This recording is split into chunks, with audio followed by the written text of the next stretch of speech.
आशीर्वाद आम सान भाई मान एमती था आम हाइदर नाटक जो डायलॉग था देख कौन हो आज्ञा आज्ञा मत बची दियो तो आज्ञा ताले से मत मारी दे तू सीधा ऊपर कुछ वो हराम चका किंतु ताई कौन भाई जाने तू हां केमती जानो हला मु तो ठीक चिनिछि तो से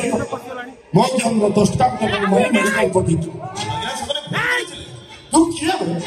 पॉलिटिकल विचार तू किए हाई कोर्ट ना सुप्रीम कोर्ट रो विचारपति नहीं मु समिति की नो हेले सबने रास्ता पर बसी झियो मान को कमेंट करूथिले खराब व्यवहार करूथिले जास टोका गुडा को झियो देखिला खेइबे का खइजिबे गेम होबे 10 जन बोले टेकी नहीं रेप कर देबे जे निरम रहिला से बची जीवो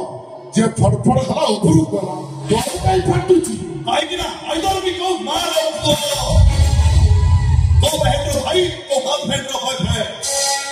आई तो भक्त जी के सम्मान करे हम ये नारी जी को सम्मान करे